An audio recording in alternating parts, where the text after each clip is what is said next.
Hey folks, this is another video on the topic of self-development process of cooperative housing societies.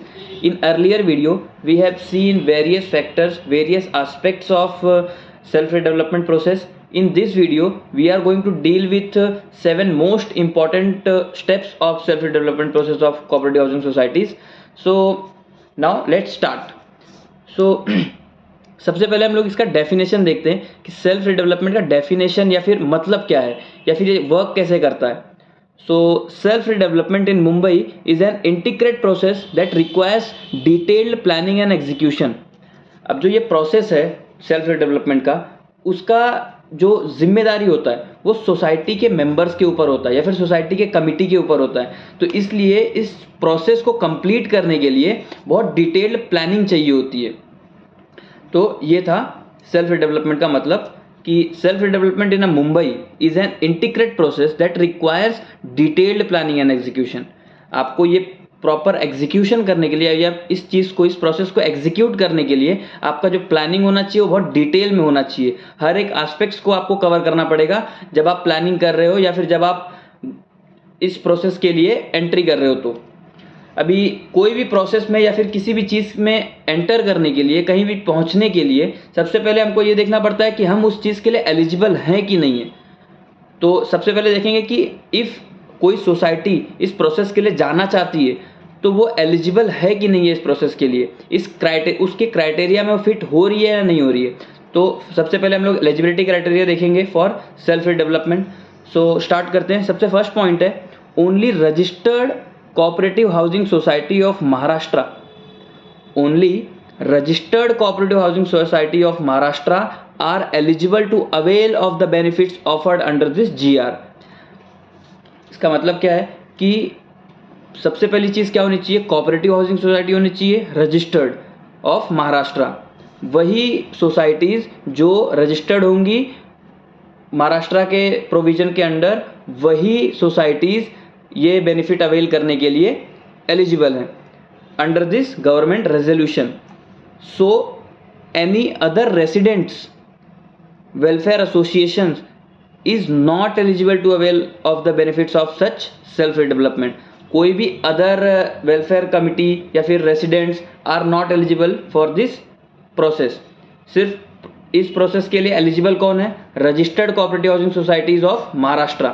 जो societies Maharashtra के provisions के under registered होंगी वही सिर्फ society को ये गवर्नमेंट रेजोल्यूशन के अंडर इस प्रोसेस में जाने के लिए एलिजिबल हैं वो लोग. सेकेंड पॉइंट क्या है, this benefit is available only for buildings. This benefits is available only for buildings which have completed 30 years. ये जो प्रोसेस है या फिर ये जो एलिजिबिलिटी क्राइटेरिया है, वो क्राइटेरिया में कौन आएगा, वो सबसे पहली चीज़ क्या होनी चाहिए, registered cooperative housing society of Maharashtra होनी चाहिए. अब वो जो सोसाइटी है वो सोसाइटी का एज जो है वो एटलीस्ट 30 ईयर्स होना चाहिए. जो सोसाइटी, जो cooperative housing society 30 years complete करेगी वही एलिजिबल होगी for this process. The land on which building is situated may either be government land और प्राइवेट लैंड. ज़रूरी नहीं है कि जिस प्लॉट पे वो बिल्डिंग है या फिर वो सोसाइटी है वो प्राइवेट लैंड ही हो या गवर्नमेंट लैंड ही हो. दोनों में से कुछ भी होगा तो चलेगा. आइदर वो गवर्नमेंट लैंड हो, आइदर वो प्राइवेट लैंड हो, कोई इशू नहीं है उसमें. बस 2 चीज़ें होनी चाहिए, एक रजिस्टर्ड कोऑपरेटिव हाउसिंग सोसाइटी होनी चाहिए और दूसरी 30 ईयर्स वो कंप्लीट कर चुकी होनी चाहिए. So as long as the building of the society is older than 30 years, it does not make any difference as to who owns the land for the purpose of self development. Either government, either private, दोनों भी चलेगा. दोनों भी plot के ऊपर जो societies होंगी वो एलिजिबल होंगी. बस क्या होना चाहिए, 30 ईयर्स उनका एज होना चाहिए सोसाइटी का. इन दिस थर्ड पॉइंट क्या है, in case the housing society owns more than 1 building of different ages, the society opt for self development only for the building which has completed 30 years. समझ लो कोई group of building है, जैसे societies बड़ी बड़ी बन जाती है ना, जिसमें बहुत सारी बिल्डिंग्स होती हैं और उसमें अलग अलग सोसाइटी बन जाती है, एक कॉलोनी टाइप बन जाता है, उसमें अलग अलग सोसाइटीज़ होते हैं. तो अगर ऐसा कोई जगह है या फिर ऐसा कोई प्लॉट है जिस पे बहुत सारी बिल्डिंग्स हैं, और बहुत सारी उसमें सोसाइटीज़ हैं, तो सिर्फ वही सोसाइटी जा सकती है इस प्रोसेस के लिए जो सोसाइटी 30 ईयर्स कंप्लीट कर चुकी हो, जिन सोसाइटी का एज 30 ईयर्स हो। तो आपको एलिजिबिलिटी क्राइटेरिया समझ में आ गया। सबसे पहला चीज़ क्या होना चाहिए, रजिस्टर्ड कोऑपरेटिव हाउसिंग सोसाइटी होना चाहिए ऑफ महाराष्ट्र। सेकंड क्या होना चाहिए, उस सोसाइटी का जो एज है वो एटलीस्ट 30 ईयर्स होना चाहिए। और थर्ड पॉइंट क्या है, अगर उस एक प्लॉट है, प्लॉट के ऊपर 5-6 सोसाइटीज़ हैं, तो उस 5-6 सोसाइटीज़ में से जिस भी सोसाइटी का एज 30 ईयर्स होगा और वो रजिस्टर्ड होंगी under the provisions of Maharashtra cooperative housing societies, वही सोसाइटी सिर्फ एलिजिबल होंगी फॉर दिस प्रोसेस। सो अभी स्टार्ट करते हैं 7 स्टेप्स के ऊपर, जो 7 मोस्ट इंपॉर्टेंट स्टेप्स हैं उसके ऊपर हम लोग फोकस करते हैं। सो फर्स्ट स्टेप क्या है, अभी मुझे अगर सोसाइटी समझ लो ये सारे क्राइटेरिया में फिट हो गई, एलिजिबल भी हो गई। अब सोसाइटी एलिजिबल हो गई तो स्टार्ट कहाँ से होगा ये प्रोसेस। अब प्रोसेस स्टार्ट करने के लिए भी ये 7 स्टेप्स हैं, ये 7 स्टेप्स फॉलो करोगे आपकी सोसाइटी का रीडेवलपमेंट हो जाएगा। तो सबसे पहला स्टेप क्या है, obtain permission from society members. अगर समझ लो आप एलिजिबल हो गए, एलिजिबिलिटी क्राइटेरिया आपने पास कर लिया, अब पास करने के बाद में सबसे पहला स्टेप आपको क्या करना पड़ेगा, जो सोसाइटी मेंबर्स हैं उनसे आपको परमिशन लेनी पड़ेगी। किस चीज़ के लिए, फॉर दिस प्रोसेस, इस प्रोसेस के लिए आपको उनकी परमिशन लेनी पड़ेगी। तो पढ़ते the first step is obtaining consent from the residents और members of the society, a special general body meeting with at least 51% of apartment owners in agreement with the reconstruction project is a mandate. समझ लो आपके उस society में 100 apartment है, 100 flat है, 100 owners है, उसमें 100 फ्लैट है, 100 फ्लैट के 100 ओनर्स है। तो अब 100 ओनर्स में से आपको एटलीस्ट 51% का कंसेंट चाहिए अगर आपको इस प्रोसेस में जाना है। तो ज़रूरी नहीं है आपको 100% हो, 51% लोग अगर 100 में से 51 फ्लैट मेंबर्स भी अगर राज़ी हो गए ना इस प्रोसेस के लिए, तो आपकी सोसाइटी उस प्रोसेस में जा सकती है। होता है सोसाइटीज़ में कुछ लोग डिसीजंस पे नहीं आते हैं, जैसे 10 लोग 100 लोग हैं तो 100 लोग का एक ही मत पे सब लोग चले, ऐसा ज़रूरी नहीं है। 10 लोग कुछ और सोचेंगे, 10 लोग कुछ और सोचेंगे, 20 लोग कुछ और सोचेंगे। तो जो सोसाइटी की कमेटी होती है वो जब अपना इस प्रोसेस को जब वो सामने रखेंगे सोसाइटी मेंबर्स के, तो जाहिर सी बात है कि कुछ लोग साथ में आएंगे और कुछ लोग अलग हो जाएंगे। तो जो आपकी मेजॉरिटी है वो आपकी मेजॉरिटी होनी चाहिए इस प्रोसेस के लिए आपके पास सोसाइटी मेंबर्स की मेजॉरिटी होनी चाहिए। तो मेजॉरिटी किससे होगी, 51%, एटलीस्ट 51% रहेगा टोटल से, तो आप इस प्रोसेस के लिए जा सकते हो। ये पहला स्टेप हो गया। पहला स्टेप क्या था, obtain permission from society members. अब सेकेंड स्टेप पे जाते हैं, get the feasibility study done. अभी फिजिबिलिटी स्टडी डन क्या है बताता हूँ आपको। After securing the required consent, the society needs to engage an architect who will develop a feasibility report. The report should have all the crucial details and the total cost involved in the project. The report will also explore the possibility of the additional development components for sale. अब अगर society इस process के लिए जा रही है तो उसको सेकंड स्टेप ये है कि उनको एक आर्किटेक्ट अपॉइंट करना पड़ेगा। आर्किटेक्ट अपॉइंट करके क्या होगा, आर्किटेक्ट आपको एक ऐसा स्ट्रक्चर या फिर ऐसी एक रिपोर्ट देगा जिस रिपोर्ट में आपकी सारी चीज़ें लिखी होंगी। जैसे आपके बिल्डिंग में 100 फ्लैट है, अगर आप अब रीडेवलपमेंट के लिए जा रहे हो तो रीडेवलपमेंट के जा रहे हो तो जाहिर सी बात है कि आपका जो फ्लैट का एरिया है वो भी आपको बढ़ा के मिलेगा। दूसरी चीज़, आप एक्स्ट्रा कंपोनेंट कितने कर सकते हो, मतलब बिल्डिंग में अगर 100 फ्लैट है तो क्या पता रीडेवलपमेंट करने के बाद में वो 150 फ्लैट हो जाए, तो जो 50 फ्लैट होगा ना वो सेल कंपोनेंट होगा। अब उस सेल कंपोनेंट को सोसाइटी क्या करेगी, तो सोसाइटी जो है डेवलपमेंट होने के बाद में उस फ्लैट्स को बेचेगी और जो सारे एक्सपेंसेस हुए हैं किस लिए, इस प्रोसेस के लिए, वो एक्सपेंसेस वो मतलब जैसे लोन लिया है तो लोन का रिपेमेंट होगा, और ऑल्टरनेट अकोमोडेशन जैसे हुआ है, जैसे जब तक सोसाइटी बनेगी तब तक लोगों को कहीं पे तो रखोगे ना, कहीं पे तो उनको रखा जाएगा, तो उस जगह का जो खर्चा है, बाकी अदर एक्सपेंसेस जो हैं वो सारे एक्सपेंसेस इन सेल कंपोनेंट में से निकलेंगे। तो आपको सेकंड पॉइंट हो गया अपना। फर्स्ट क्या था, obtain permission from society member. Second क्या है, get the feasibility study done. Feasibility study मतलब कि कितना खर्चा होने वाला है, कितना एक्स्ट्रा सेल कंपोनेंट बनेगा और ये सारी चीज़ों का जो रिपोर्ट बनाएगा वो आर्किटेक्ट बनाएगा। तो अब आर्किटेक्ट को आपको अपॉइंट करना है। आर्किटेक्ट अपॉइंट करने के बाद में आर्किटेक्ट आपको सारी चीज़ों का रिपोर्ट देगा कि इसमें ये चीज़ें हो सकती है, इसमें ये चीज़ें हो सकती है, इसमें ये चीज़ें होंगी। Now third point, society member से मेरा परमिशन हो गया, फिजिबिलिटी स्टडी हो गया मेरा। अब थर्ड पॉइंट, मैं एलिजिबल भी हो गया हूँ, मेरा सोसाइटी मेंबर के पास से कंसेंट भी आ गया है। अब मैंने आर्किटेक्ट भी अपॉइंट करके मैंने सारी चीज़ें देख ली कि कहाँ पे कितना कॉस्ट लगेगा, कितना एडिशनल कंपोनेंट बनेगा, जो कुछ भी है मैंने सारा ये इतना चीज़ें कर लिया। अब मेरा थर्ड क्या है, अब मुझे सोसाइटी के पास मुझे जाना है। अब सोसाइटी के लिए इसलिए परमिशन भी तो लेना पड़ेगा। तो इसके लिए सिंगल विंडो है, आपको 50 जगह जाके नहीं परमिशन लेनी है, सिर्फ एक जगह जाके परमिशन लेनी है। तो अब परमिशन लेने के लिए भी, जैसे सपोज करो आपको पासपोर्ट बनाना है, तो पासपोर्ट बनाने के लिए भी एलिजिबिलिटी होती है। तो समझ लो आप एलिजिबल हो गए किसी चीज़, पासपोर्ट बनाने के लिए आप एलिजिबल हो गए। अब एलिजिबल हो गए इसका मतलब ये तो नहीं है ना कि आपका पासपोर्ट बन जाएगा। पासपोर्ट ऑफिस में जब आप जाओगे तो आपको अलग अलग तरीके का डॉक्यूमेंट मांगेंगे, आपका आधार कार्ड दो, आपका पैन कार्ड दो, आपका बैंक बैलेंस क्या है, स्टेटमेंट दो, वगैरह वगैरह, जो कुछ भी लगता है उस चीज़ के लिए। तो ऐसे ही अब एलिजिबल हो गए, सारी चीज़ें हो गई, तो मुझे भी तो कुछ डॉक्यूमेंट देना पड़ेगा। इट मीन्स सोसाइटी को भी तो कुछ डॉक्यूमेंट्स प्रोड्यूस करना पड़ेगा। तो वही है थर्ड पॉइंट, थर्ड स्टेप वही है, डॉक्यूमेंट वेरिफिकेशन। सारे डॉक्यूमेंट्स का वेरिफिकेशन करना पड़ेगा। So ensure that the society holds a conveyance deed in its name. मतलब सोसाइटी उस प्लॉट की owner in the sense, conveyance मतलब उस प्रॉपर्टी का, उस प्लॉट का टाइटल होना चाहिए किसके पास, सोसाइटी के पास। सबसे पहला चीज़ ये है।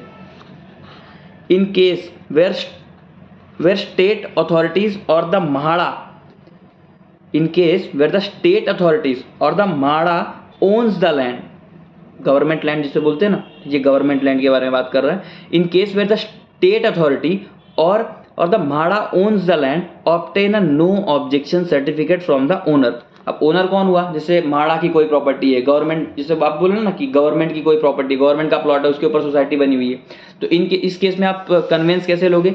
तो कन्वेंस लेने की जरूरत नहीं है, इसमें आप सीधा जाओ उनके ऑफिस में, आप उनको बोलो कि मुझे सोसाइटी का रीडेवलपमेंट करना है, मैं ऐसे ऐसे एलिजिबल भी हूँ, मेंबर्स का कंसेंट भी है, सब चीज़ें हो गई हैं, आप मुझे इस पर एनओसी दे दो कि आपको कोई ऑब्जेक्शन नहीं है इफ़ मेरी सोसाइटी या फिर हमारी सोसाइटी इस प्रोसेस के लिए जा रही है। तो उसके बाद में और भी बहुत सारे एसेंशियल डॉक्यूमेंट्स हैं, तो उसके बारे में हम लोग देखते हैं। फर्स्ट, इफ़ प्राइवेट लैंड है तो chain and triangle survey plan. Second, 712 extract.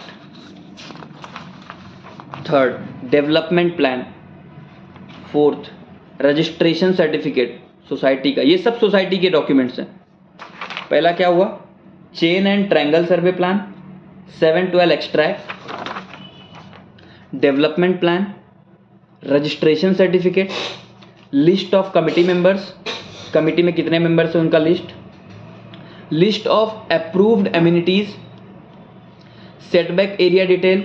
Setback area मतलब जैसे आपका ये प्लॉट है, तो प्लॉट, ये पूरा प्लॉट है, तो प्लॉट के ऊपर सिर्फ एक, समझ लो ये प्लॉट है, तो इतना एरिया के ऊपर आपका बिल्डिंग बना हुआ है, तो ये जो बाकी का एरिया हुआ ना, बिल्डिंग के अराउंड, बिल्डिंग के आसपास का जो एरिया हो गया ना, जैसे ये बिल्डिंग हुआ तो यहाँ पे पूरा बाउंड्री लगा हुआ है, तो बाउंड्री के बाद ये जो पूरा एरिया बच गया ना, जैसे गार्डन हो गया, पार्किंग एरिया हो गया, वो सब आपका सेटबैक एरिया है, उसको सेटबैक एरिया बोलते हैं। तो सेटबैक एरिया डिटेल कितना है, कितना था। फिर उसके बाद में प्लॉट एरिया मेजरमेंट, इस प्लॉट का मेजरमेंट कितना है वो भी आपको प्रॉपरली करा के देना पड़ेगा। फिर अप्रूव्ड रीडेवलपमेंट प्लान, जो आप रीडेवलपमेंट कराना चाहते हो, आप MCGM से आप प्लान भी तो अप्रूव कराओगे, वो सारी चीज़ें भी करोगे, तो वो भी आपको रेडी रखना है। OC ऑक्यूपेंसी सर्टिफिकेट सोसाइटी का। Audit financial statement for the past 3 years, society का ऑडिट भी होता है, तो पास्ट 3 ईयर्स का फाइनेंशियल स्टेटमेंट भी देना पड़ेगा आपको सोसाइटी का, कि सोसाइटी का क्या फाइनेंशियल स्टेटस या फिर कंडीशन है। Detail of the society members including their unit size as per the actual plan, जो आपका पहले का प्लान था उसमें हर फ्लैट का एक्चुअल एरिया दिया होगा कि उसमें कितना एरिया, हर फ्लैट का एरिया, लिस्ट ऑफ मेंबर्स, ये सारी चीज़ें आपको देनी पड़ेगी। तो मैं आपको फिर से एक बार बताता हूँ कि क्या क्या डॉक्यूमेंट्स आपको वेरीफाई कराने हैं। तो पहला है chain and triangle survey plan, 712 extract, development plan, registration certificate, list of committee members, list of approved amenities, setback area detail, plot area measurements, approved redevelopment plans, occupancy certificate, audit financial statement for past 3 years, details of society members including their unit size as per the actual plan. ये हो गया अपना third point. First point आपको समझ में आया, obtain permission from society members. Second है gate feasibility study done. उसके बाद में फोर्थ पॉइंट है हायर एक्सपर्ट्स. इफ आपकी सोसाइटी इस प्रोसेस के लिए जा रही है, इतने बड़े प्रोसेस के लिए जा रही है, तो आपको एक्सपर्ट्स भी चाहिए रहेंगे. किस लिए? लीगल के लिए, अकाउंटेंसी के लिए, ये सारी चीज़ों के लिए आपको एक्सपर्ट्स भी चाहिए रहेंगे. So higher a team of experts, higher a team of experts including chartered accountant and a legal advisor, advocate. These professionals will assist in managing accounts, filing income tax and GST returns, ensuring compliance and registering the project under the RERA. Also hire a contractor. आपको contractor भी higher करना पड़ेगा. अब building सिर्फ society members थोड़ी ना बनाएंगे, तो उसके लिए आपको कॉन्ट्रैक्टर भी चाहिए रहेगा जो कॉन्ट्रैक्ट ले आपका बिल्डिंग बनाने के लिए. बाकी चीज़ें कौन कर रहा है? फाइनेंस का कौन देख रहा है? सीए देख रहा है. लीगल चीज़ें कौन देख रहा है? एडवोकेट देख रहा है. बाकी आर्किटेक्ट क्या कर रहा है? वो आर्किटेक्चर वर्क देख रहा है. सो सारे एक्सपर्ट्स होने चाहिए आपके पास, सोसाइटी के पास. And also hire a contractor responsible for the construction phase and an architect to help finalising the budget. ये हो गया अपना फोर्थ पॉइंट. क्या है? Higher experts. फिफ्थ पॉइंट क्या है? Get approvals. अब आपके पास डॉक्यूमेंट्स हो गए, आप एलिजिबल हो गए, आपने एक्सपर्ट्स हायर कर लिए, ये सारी चीज़ें हो गई. अब आपको सोसाइटी इतना रेडी है कि अब उसको सिर्फ उस जो सिंगल विंडो है, उस सिंगल विंडो में से जाके परमिशंस लेने सारी चीज़ों का, और परमिशंस लेके अपना स्ट्रक्चर बनाना शुरू करना है. तो परमिशंस क्या लेने पड़ेंगे? Starts the approval process by leveraging the Maharashtra government single window clearance system. आपको बोला सिंगल विंडो क्लियरेंस सिस्टम है for redevelopment of projects. Society would need, अब सोसाइटी को टोटल कितने परमिशंस लेने पड़ेंगे फ्रॉम द सिंगल विंडो? तो society would need approximately 55 to 60 clearances, including 55 to 60 clearances आपको लेने पड़ेंगे. कहाँ से? म्हाडा के पास से. म्हाडा ये इसको जो कंट्रोल करता है या फिर इसको जो रूल करता है. तो इंक्लूडिंग सो आपको 55 to 60 क्लियरेंसेस लेने पड़ेंगे from the single window, that is MHADA. MHADA is a regulatory authority of this process. Including 55 to 60 clearances में से including NOCs from authorities, various authorities के पास से आपको एनओसीज लेने पड़ते हैं. तो इंक्लूडिंग है वो, including NOCs from authorities like coastal regulation zone, traffic, fire, defence, aviation and others. ये सारी चीज़ें इंक्लूड होगी वो 55 to 60 क्लियरेंसेस में से. तो आपका पांचवा स्टेप भी हो गया, get approvals from the various authorities and clearances from the MHADA. Sixth point क्या है? अब मैंने क्या कर लिया? मैंने मेंबर्स को मना लिया, मैं एलिजिबल भी हूँ, मैंने फिजिबिलिटी स्टडी भी कर ली, मेरे डॉक्यूमेंट्स भी वेरीफाई हो गए, एक्सपर्ट्स भी हायर कर लिया मैंने, अप्रूवल्स भी मैंने सारे म्हाडा से ले लिए. अब मुझे क्या करना पड़ेगा? मुझे चाहिए फंड. अब इतना सारा चीज़ हो गया, एक्सपर्ट्स हैं, बाकी अदर चीज़ें हैं, सब चीज़ें खरीदने के लिए, मटेरियल खरीदने के लिए मुझे पैसा तो चाहिए. अब फंड कहाँ से आएगा? सो सिक्योर फंड्स. अब फंड कहाँ से सिक्योर होएगा? सो get the necessary funding from the development project. Get the necessary funding from the redevelopment project. The society can apply for a loan. Society को लोन भी मिलेगा. कहाँ से? From a housing finance company, from the housing finance company और a bank. Bank और housing finance company आपको loan provide करती है. गवर्नमेंट के भी ऐसे बहुत सारे एजेंसीज हैं जो आपको लोन प्रोवाइड करेंगे for this specific purpose. Next point, submit the required documents and agreements to the financial body. जिस बॉडी के पास से आप लोन ले रहे हो या फिर आप लोन सिक्योर कर रहे हो, उनके पास सारे एग्रीमेंट्स और डॉक्यूमेंट्स आप सबमिट करो। Ensure that there are no pending dues. Ensure करना, आप अगर जब ये सब बॉडी के पास या फिर एजेंसी के पास आप जा रहे हो फॉर किसके लिए, लोन के लिए, तो आप इतना इंश्योर करके जाओ कि नो पेंडिंग ड्यूज़ और outstanding maintenance charges from the residents. कोई ऐसा पेंडिंग ड्यू नहीं होना चाहिए जिससे कोई मेंबर का मेंटेनेंस का चार्ज बाकी है या फिर किसी और चीज़ का चार्ज बाकी है, वो कोई पेंडिंग ना हो, तब आपको लोन मिलने में और भी आसानी होगी। तो आपका क्या हो गया, आपको यहाँ से लोन मिल जाएगा। कहाँ से, ये गवर्नमेंट बॉडीज़ से या फिर फाइनेंशियल कंपनी से और बैंक से, इन सब जगहों से आपको लोन मिल जाएगा फॉर द प्रोसेस। अपना अब लोन भी हो गया, पैसा भी जमा हो गया, अप्रूवल भी मिल गया, पैसा भी आ गया। अब सेवन्थ स्टेप क्या है, लास्ट स्टेप है ये seventh step, temporary arrangement for residents. अब क्या हो गया, मैंने अप्रूवल्स ले लिया, परमिशंस ले लिया, पैसा जमा हो गया, सब कुछ हो गया। अब रीडेवलपमेंट करने के लिए रीडेवलपमेंट प्रोसेस के लिए अब मुझे वो जो सोसाइटी उसको तोड़नी पड़ेगी, पहले तोड़ेंगे फिर उसके बाद में तो नया बनेगा। तो अब जो उसमें 100 लोग रहते थे, 100 फ्लैट्स थे, वो 100 फ्लैट्स के लोग जाएंगे कहाँ? तो सोसाइटी को उनके लिए टेम्पररी ऑल्टरनेट अकोमोडेशन का भी व्यवस्था करना पड़ेगा। तो 7th पॉइंट वही है, temporary arrangement for residents.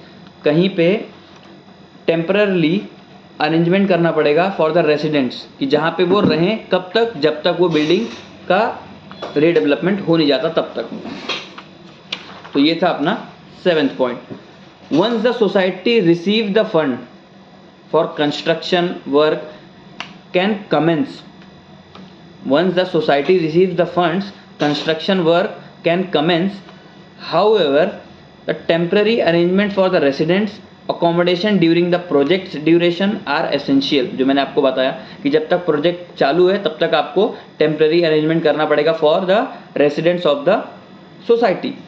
Once the architect obtain building plan sanction from the municipal corporation, the society must pay the premium fee. Society को प्रीमियम फ़ी भी भरना पड़ेगा। कब? जब सैंक्शन प्लान आ जाएगा तब, फ्रॉम म्यूनिसिपल कॉरपोरेशन। तो ये थे अपने 7 step of self redevelopment process of cooperative housing societies के। सो कंक्लूजन है the process of self redevelopment in Mumbai is a promising avenue for housing societies, empowering residents to take charge of the redeveloping their flats. The scheme addresses the need of modernization and also safeguard the interest of the existing flat owner. तो basically ये आपको बहुत benefits देता है। आपका flat का जो area है वो भी बढ़ जाता है आप अगर इस प्रोसेस को अवेल करते हो तो। फिर थोड़ा सा जो सोसाइटी मेंबर्स के इंटरेस्ट है वो भी सेफगार्ड हो जाते हैं कंपेयरिंग टू डेवलपर। अगर डेवलपर आपका बना के देता है तो फिर क्या पता हो कितने टाइम में डेवलपर आपको बना के दे बिल्डिंग। अगर आप सेल्फ डेवलपमेंट प्रोसेस में जाते हो तो आपके हिसाब से ही सारी चीज़ें चलेंगी और आपके हिसाब से ही वो डेवलपमेंट होगा। तो ऐसा है कि आप टाइम वेस्ट नहीं करोगे। टाइम वेस्ट करना इन द सेंस, जैसे डेवलपर को कभी जैसे डेवलपर के एक साथ 10 प्रोजेक्ट चल रहे हैं, तो 10 प्रोजेक्ट जब चल रहे हैं तो अगर इसमें कुछ प्रॉब्लम हो गया तो इस प्रॉब्लम को सॉल्व करने के लिए डेवलपर को बाकी प्रोजेक्ट्स कभी रोकने पड़ जाते हैं। अब इसमें क्या होगा कि जब प्रोसेस ही पूरा सोसाइटी मेंबर्स देख रहे हैं तो उनको कोई प्रॉब्लम होनी ही नहीं है, क्योंकि सोसाइटी के जेब से अगर पैसा खर्चा हो रहा है या फिर सोसाइटी मेंबर्स के जेब से पैसा खर्चा हो रहा है तो उनको यही चाहिए कि कितने जल्दी से जल्दी मैं वो काम करके दे दूँ। तो ये थे 7 most important steps of self development process of cooperative housing society.